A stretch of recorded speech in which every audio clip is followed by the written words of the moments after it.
Do të shkojmë në Shkodër, atje më pret kolegu Teodor Gjerga me ngjarjen që ka ndodhur një ditë më parë. Teodor, cilat janë zhvillimet më të fundit? Atëherë në fakt Enkeleda nga grupi hetimor që po merret me atentatin e ndodhur një natë më parë në zonën e Kirit në Dugaxhin ku mbeti i vrarë me breshëri Kallashnikovi 40 vjeçari Aleksandër Koçeku. Në fakt grupi hetimor ka gjetur në vend ngjarje rreth 25 gëzhoje automatike të cilët dyshohet të jenë qelluar nga e njëjta armë. Paktën duke marrë parasysh edhe terrenin e thyer dhe vendin ku ka ndodhur ngjarja, pra një zonë e humbur në një rrugë vetëm me një drejtim dhe zakonisht kalohet vetëm nga personat e zonës në atë orar, dyshohet që ky atentat të jetë i mirë organizuar dhe mund të ketë disa kohë që mund të jetë ruajtur viktima për të zënë në prit për të qelluar më pas me breshëri automatike. Të paktën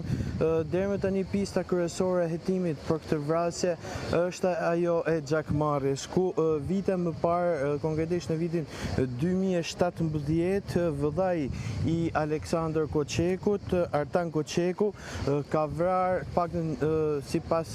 vendimit të formës së parë të gjykatës, ka vrarë me armë zjarri një shtetas për motive të dobta dhe ky i fundit po vijon që të jetë duke vuajtur dënimin në burg. Një tjetër pistë hetimi është ajo që lidhet me vrasjen e 19 vjeçarit Pavlin Preka të ndodhur në vitin 2025, ku edhe ky shtetas, pra viktima Aleksandër Koçeku, ka qenë nën hetim si i përfshirë në këtë ngjarje. Por sërish pistë kryesore e hetimit mbetet ajo e gjakmarrjes që përmenda pak më parë,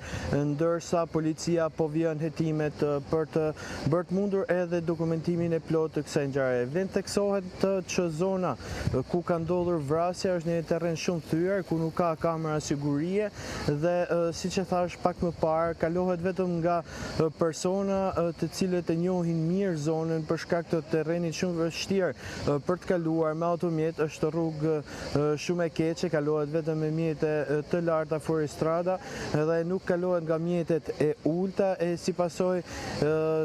kjo rrit më shumë dyshimet e policisë që mund të jetë diçka që lidhet me gjakmarrjen. Gjithsesi, policia ka nisur në terren një sër grupesh të cilët po punojnë për marrjen e kamerave të sigurisë në rrugët që të shpihen në drejtim të këtij aksi rrugor, pra në aksin në rrugën e Kirit, ku po merren kamerat e sigurisë për të parë nëse ka patur një apo më shumë persona që janë të përfshirë në këtë ngjarje të rëndë, por deri në këtë moment, siç e thash, të 25 plumbat që janë gjetur në vendngjarje, gëzhojet e tyre dyshohet që të jenë qelluar vetëm nga një armë zjarri. Gjithsesi, policia po vjen hetimet, ndërsa siç e theksova që nga fillimi, pistë kryesore mbetet ajo e gjakmarrjes. Teodor, të falenderoj. Nëse do të kesh informacione të fundit nga ngjarja e ndodhur një ditë më parë, je i mirëpritur.